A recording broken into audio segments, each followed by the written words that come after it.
இன்னைக்கு யாரை பற்றி பேச போகிறோம் அப்படின்னா, பேசக்கூடாது, இவர்கள் பற்றி பேசக்கூடாது, நட்பு சக்தி அப்படி இப்படியெல்லாம் நினச்சிட்டு இருந்தாலும் கடந்து போக முடியலை. வேறு யாரும் இல்லை, நீலம் தான். கடந்த ஆட்சியில் ஆளுங்கட்சி எதிர்த்து கடுமையாக விமர்சனம் பண்ணாங்க.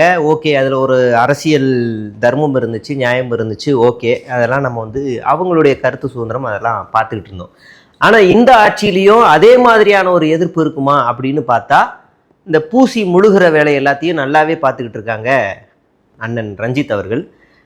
குறிப்பாக இன்னைக்கு தமிழ்நாடு முழுவதுமே பரபரப்பாக பேசப்படுற இந்த சேலம் அம்பேத்கர் சிலை விவகாரம் தான். அந்த பிரச்சனை எடப்பாடி பழனிசாமி முதலமைச்சராக இருந்த காலத்திலேயே 2020 தொடங்கிருச்சு. அந்த சிலையை வைக்கிறாங்க. 2021 அது அப்படியே தொடர்ந்துக்கிட்டே இருக்குது. அதுக்கப்புறமா என்ன முடிவு எடுக்கிறாங்கன்னா, இது ஒரு சட்ட ஒழுங்கு பிரச்சனையை ஏற்படுத்தும், ஒரு இரு தரப்பினருக்குள்ள மோதல் வரும் அப்படின்னு பல மாதமாகவே, பல வருடமாகவே, கிட்டத்தட்ட இப்போ வரைக்கும் வச்சுக்கோங்களேன், அப்படியே அது தகரம் போட்டு துணியை வச்சு மறைச்சே கிடக்கு. எங்கள் சேவை உங்களுக்கு பிடித்திருந்தால் லைக், ஷேர் பண்ணுங்க. எங்களுக்கு உதவணும்னு நினைச்சா பக்கத்தில் இருக்க QR கோட் மூலமா உதவி செய்யுங்க. நன்றி. இப்போ நீங்கள் பொதுவாக அம்பேத்கர் சிலைன்னு சொன்ன உடனே உங்களுக்கு மார்பளவில் இருக்க சிலை எங்கேயாவது பார்த்துருப்பீங்க. அப்படி இல்லைன்னா புத்தகத்தை கையில் வச்சுருந்துட்டு, இந்தியன் கான்ஸ்டியூஷன் புத்தகத்தை கையில் வச்சுட்டு கையை ஓங்கி பிடிச்சிருக்க மாதிரி பார்த்துருப்பீங்க. கம்பீரமான சிலையை நீங்கள் எங்கே பார்க்க முடியும் அப்படின்னா, டெல்லி நாடாளுமன்றத்தில் கால் மேலே கால் போட்டு கையில் கான்ஸ்டியூஷனை வச்சுக்கிட்டு அம்பேத்கர் உட்கார்ந்துருக்கிற ஒரு கம்பீரமான சிலையை உங்களால் பார்க்க முடியும். வாய்ப்பு இருந்தால் நீங்கள் அங்கே போய் பார்க்கலாம். டெல்லியில் இன்னொரு இடத்துலையும் அம்பேத்கருக்கு ஒரு பெரிய மணிமண்டபம் இருக்குது, அங்கேயும் ஒரு பெரிய சிலை அமைக்கப்பட்டிருக்கு. இதை தாண்டி ஹைதராபாத்துக்கு போனீங்கன்னா, நீங்கள் நாடாளுமன்றம் சட்டமன்றம், ஹைதராபாத் சட்டமன்றம் பக்கத்துலேயே அம்பேத்கர்னுடைய சிலை அப்படியே வான உயரத்துக்கு இருக்கும், கம்பீரமாக இருக்கும். அந்த சிலையை பார்த்தாலே மெய் சிலிருக்கும், அப்படி இருக்கும் அந்த சிலை. அவ்வளோ பெரிய சிலையை அந்த மாநிலம் வச்சுருக்காங்கன்னா பெரிய விஷயம். அவ்வளோ பெரிய சிலையை வச்சுருக்காங்க. இங்கே தமிழ்நாட்டில் ஒரு 20 அடி சிலை, அது 20 அடி சிலை, கால் மேலே கால் போட்டு இப்படி நிற்கிற மாதிரி ஒரு சிலை.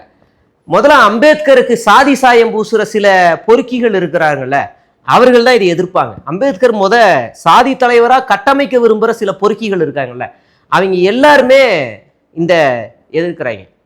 பேருக்கு இப்போ பாமகவெலாம் நீங்கள் எடுத்துக்கிட்டீங்கன்னா, அங்கங்கே பல இடங்கள் அம்பேத்கர் சிலையும் திறந்திருக்கு. ஆனால் அம்பேத்கர் அவங்க போட்டுருவாங்களான்னு கேட்டால் கேள்விக்குறி தான்.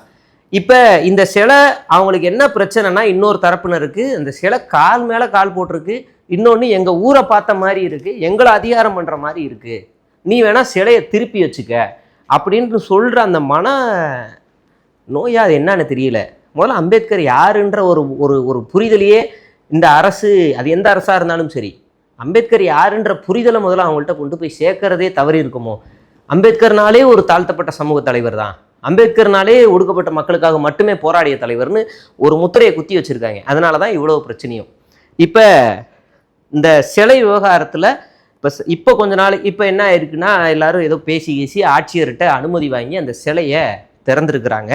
திறந்ததுக்கப்புறம் மறுபடியும் எங்களுக்கு இது மனசங்கடத்தை ஏற்படுத்துதுன்னு சொல்லி அவங்க சாலை மறியல் ஏற்படுத்துகிறாங்க, இந்த இடைநிலை சாதியை சேர்ந்தவங்க. அதுக்கப்புறம் மறுபடியும் சிலையை துணியை வச்சு மூடுறது, தகரத்தை வச்சு அடைக்கிறதுன்னு இவங்க மறுபடியும் போராட்டம் நடத்துகிறாங்க.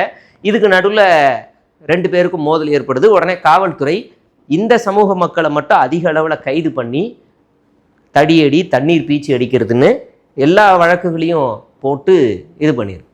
இது தமிழ்நாடு முழுவதும் பேசப்பட்டுக்கிட்டே இருக்கு.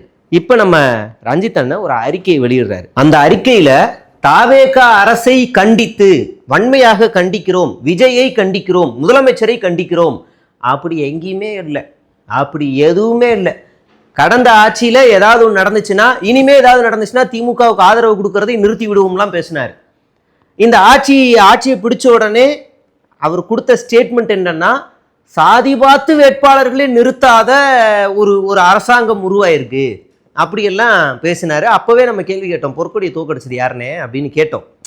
அப்போ இவ்வளோ ஸ்டேட்மெண்ட் கொடுத்தவர் தொடர்ச்சியாக தாவேக அரசில் சாதி ரீதியாக நடத்தக்கூடிய தாக்குதல் குறித்து அவருடைய அறிக்கை எல்லாமே ரொம்ப பட்டும்படாமலாம் இருக்குது, ரொம்ப கண்டிப்பே இல்லை. இது தவிர்க்கணும், இது நடக்காமல் வலியுறுத்துகிறோம், இது மாதிரி பார்த்துக்கோங்க அப்படியே இருக்குது. அந்த சைதாப்பேட்டையில் தாழ்த்தப்பட்ட மக்களுடைய இடங்கள் பிரச்சனை வரும்போது அந்த தாவேகா எம்எல்ஏ கட்டையை போட்டாப்பிள்ளையில் அந்த அறிக்கை தான் இருக்கிறதுலே பெரிய ட்விஸ்ட்டு. தாவேகா பேரோ, எம்எல்ஏ பேரோ, விஜய் பேரோ எதுவுமே இடம்பெறாமல் அதிகாரிகள் தான் காரணம்னு ஒரு அறிக்கையை அழகாக வெளியிட்டு பூசி முழுகி அந்த ஆட்சியை காப்பாற்றுறதுக்காக முதல்ல அவர் வெளியிட்ட அந்த சைதாப்பேட்டை அறிக்கை தான். இப்போ கடைசியாக அந்த 2 குழந்தைங்க இப்போ தான் புது காதலர்கள் அவங்கள கட்டி தொங்க விட்டுருந்தாங்கல்ல ஒரு குடிசைக்குள்ளே, அதை பார்க்கும்போதுலாம் நமக்கெல்லாம் ஈரக்குலையெல்லாம் நடுங்கியிருக்கும். அதில் 1.5-2 நாள் கழித்து தான் அதுலேயுமே விஜய் அரசோ தாவேகா அரசோ இல்லை எதுவுமே இடம்பெறாமலே ஒரு அறிக்கையை நம்மளால் பார்க்க முடிஞ்சுச்சு.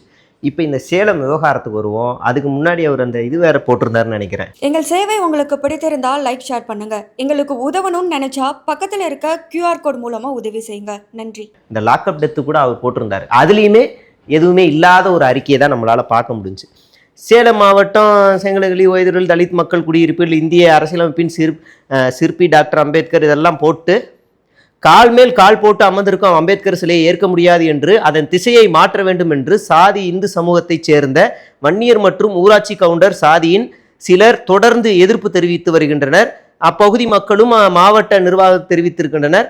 மேலும் அந்த பகுதியில் அமைந்துள்ள பெருந்தலைவர் காமராஜர், முன்னாள் பிரதமர் ராஜீவ்காந்தி ஆகியோரின் சிலையை எந்தவித எதிர்ப்பும் இல்லாத நிலையில் சட்டமே மாமேதை பாபா சாஹேப் அம்பேத்கர் சிலைக்கு மட்டும் எதிர்ப்பு தெரிவிப்பது சட்டத்திற்கு எதிரானதோடு சமூக நீதிக்கு குந்தம் விளைக்கும். இதெல்லாம் ஒரு ஜென்ரலானது. அடுத்து வராரு, அவர் என்ன சொல்ல வர்றாருன்னா, மாவட்ட நிர்வாகத்தின் முன் அனுமதி கிடைத்திருந்த போதிலும் அதனை நடைமுறைப்படுத்த வேண்டிய காவல்துறையும் நிர்வாக அமைப்புகளும் போதிய பாதுகாப்பு ஏற்பாடுகளை செய்யாமல் காலம் தாழ்த்தியதாக மக்கள் தெரிவித்தனர். இதன் காரணமாக 10/7/2026 அன்று இரவு சிலை திறப்பு குழுவினர் தகர தகடுப்புகளை அகற்றி பாபா சாஹேப் அம்பேத்கர் சிலையை திறந்து வைத்தனர். மறுநாள் சொற்ப எண்ணிக்கையிலான சிலர் எதிர்ப்பு தெரிவித்து சாலை மறியலில் ஈடுபட்டிருந்திருக்கிறாங்க. அதனால சட்டத்திற்கு புறமாக நடைபெற்ற அந்த மறியல் மீது உடனடியாக நடவடிக்கை எடுக்காமல் ஏற்கனவே திறக்கப்பட்டிருந்த பாபா சாஹேப், இதெல்லாம் உங்களுக்கு எல்லாமே நான் முன்னாடி சொன்னதுதான், இதுதான் அவர் சொல்லியிருக்காரு. கைது செய்யப்பட்டுள்ள 15 பேரை நிபந்தனையின்றி உடனடியாக விடுதலை செய்ய வேண்டும். 2 பாபா சாஹேப் அம்பேத்கர் சிலையை மாவட்ட நிர்வாகத்தின் முன்னிலையில் திறந்து வைக்க வேண்டும். பாதிக்கப்பட்ட தலித் மக்களுக்கு உரிய பாதுகாப்பு இழப்பீடு வழங்க வேண்டும். காவல்துறையின் வன்முறை, இந்த கோரிக்கையெல்லாம் அவர் வச்சுட்டு, மாவட்ட ஆட்சியர் நடந்த சம்பவம் கவலை அளிக்கிறது, இதை ஏற்றுக்கொள்ள முடியாது. தலைமை செயலாளரின் கவனத்திற்கு இவ்விவகாரத்தை கொண்டு செல்லப்பட்டுள்ளது. விரைவில் தீர்வுகளை முயற்சி மேற்கொள்ளப்பட்டு வருகின்றன என்று தெரிவித்தார். இந்த இடத்துல எங்கேயுமே பச்சை கிளின்ற பேரே இல்லை, அதாவது நம்ம விஜயண்ணன் பேரே இல்லை, தாவேகா அரசுன்ற பேரே இல்லை, எங்கேயுமே எதுவுமே காணும். அப்படியே ஒரு பூசி முழுகி ஒரு அறிக்கையை வெளியிட்டிருக்காரு. இது யார் ஆட்சியில் நடந்துச்சு அப்படின்றதெல்லாம் எதுவுமே இல்லை. அப்படியே இன்னொரு அறிக்கைக்கு வர, அந்த அறிக்கையோட 3வது பக்கம், டாக்டர் பாபா சாஹேப் அம்பேத்கரின் சிலை என்பது வெறும் சிலை அல்ல, அது இந்திய அரசியலமைப்பு வலியுறுத்தும் சமத்துவ களத்தின் அடையாளம். இந்த அடையாளத்தை அவமதிக்கும் எந்த செயலாக இருந்தாலும் அது ஒடுக்கப்பட்ட மக்களின் சுயமரியாதை மற்றும் கண்ணியத்தின் கீழ் தொடுக்கப்படும் தாக்குதலாகவே பார்க்கப்பட வேண்டும்.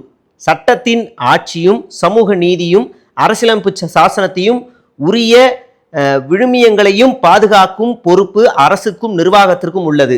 அந்த பொறுப்பை இந்த இடத்துல வருது பாருங்க, தாவேகா விஜய் டேக் பண்ணி, தலைமையிலான அரசு சிஎம் ஆஃப் தமிழ்நாடு டேக் பண்ணி உடனடியாக நிறைவேற்றி பாதிக்கப்பட்ட மக்களுக்கு நிதி வழங்க வேண்டும் என்று நீலம் பண்பாட்டு மையம் வலியுறுத்துகிறது.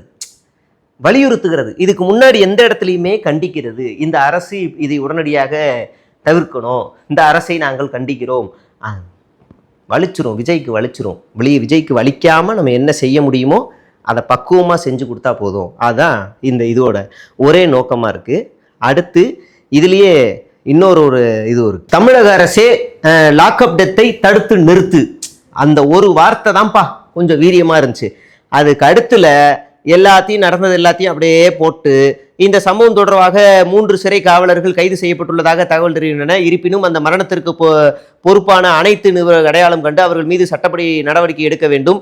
எனவே சபரிவர்மனின் மரணம் குறித்து உயர்நீதிமன்ற நீதிபதி அவரோட தலைமையில் நீதிபதி உறுதி செய்யப்பட வேண்டும். அப்புறம் இதுதான் லாஸ்ட் வரி தான் ரொம்ப முக்கியமானது.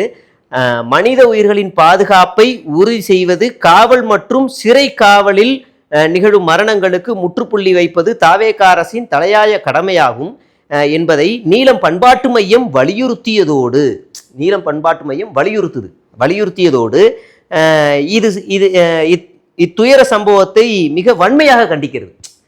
அதாவது அரசை வந்து வலியுறுத்திடுவாங்க, சம்பவத்தை வன்மையாக கண்டிக்கிறது. ஆஹா, நாங்கள் விஜயை கண்டிக்க மாட்டோம், சம்பவத்தை கண்டிக்கிறோம்.